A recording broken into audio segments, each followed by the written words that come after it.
I don't know about you guys, but I can relate to Biden and Trump as much as I can to fucking a cactus. Leaders, the people we choose between when we're voting. Why are they so crappy? Why are they not the cream of the crop? Somebody to represent you, somebody that's better than the average person. Not the case. Lewis Black had a joke a while back that went something along the lines of, he went from voting for somebody like Eisenhower to seeing George W. Bush elected in his lifetime. And he said that if we stay on that trajectory, sooner rather than later, we'll be voting for plants. It was a joke in the early 2000s, and it seems like with a guy that can barely talk and walk upstairs, he might have been a prophet, not a comedian. So why are these guys not better than the average person? As far as I'm concerned, these people should be smarter, wiser, more experienced. They definitely got the experience thing down, Jesus Christ, in their 70s. There is a question to be had if they remember all that experience, but nonetheless, it's there. But I would even say physically, like they should physically be capable and stronger than the average. Because with that physical prowess comes mental capacity. It makes the day-to-day easier. You're able to focus longer. Everything is better when you're physically healthy and stronger.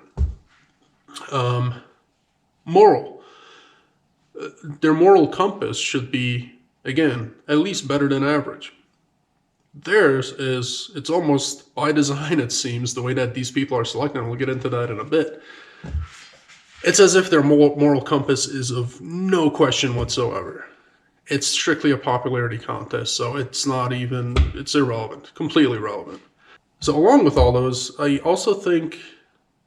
feel like the vast majority of genuinely great people, like the cream of the crop, the best of the best, have some amount of rather significant suffering in their lives. Diamonds are formed under pressure and heat. It gave them a grit, something, and not just that, but also perspective. So they can better relate to the average person. I don't know about you guys, but I can relate to Biden and Trump as much as I can to fucking a cactus. These guys, a billionaire, how do you relate to a billionaire? How's that guy gonna know what problems I'm going through? They can't. And so they can't address the problems properly. Beyond what our leaders should be, let's talk about how they should be treated. Two things in particular. When they get into office and they screw up, accountability. I feel like that is the single most infuriating part about the setup we have right now. Because there's none. There's exactly zero accountability. On rare occasion, you'll see a glimmer of it and it'll just disappear like a fart. It's just not there. Uvalde, Flint, Maui, Jesus Christ, what a spectacle that was in the most horrific way possible. From beforehand, how the alarms and everything was done, during it, when they were blocking roads and not giving water to the firefighters, to after the fact, where they're trying to steal these people's lands. Afghanistan withdrawal. This motherfucker thought it was a good idea not to just pull the... But good God, man. If I want a doctor to cure my headache, I don't want him to put a bullet in my fucking head. That's not how problem solving works. Is he going to be held accountable? Do I need to ask that? So that's one thing. Accountability when these people get into office. Second thing, metrics. We have some loosey-goosey freaking metrics. The S&P 500 did this when Trump's in office, and now it's doing this now that Biden's in office. Gas prices, the crime stat. I want some hard numbers. I want like basketball NFL player stats on these motherfuckers. So yeah, metrics as far as median citizen income, life expectancy like we talked, crime stats, energy costs. I feel like that's a big one too, right? And one thing that I think would be amazing is to see like governors, mayors, presidents how many laws they sign off on.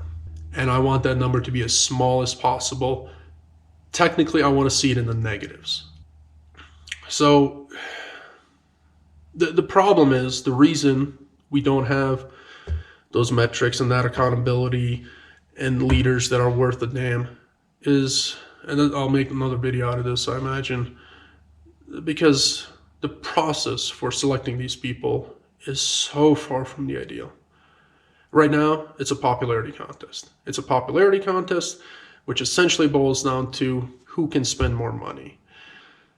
That needs to change. We need something where these motherfuckers need to do a Ninja Warrior course and then take an IQ test and then some kind of ethics courses, and then we get to vote for them. But what we have right now, no. What we have right now puts us in Iraq and the Middle East for 20 years, wastes trillions of our dollars, and kills millions of innocent people. So let me know what you guys think. Thanks for watching, and I'll see you guys next time. Should our leaders take cocaine? Yeah, I'd say so on occasion. It looks like Trump already is. He's ahead of the curve on that one. Props to him. Biden could really use some. He probably is as well, but more, up the dosage. I don't know what to tell you.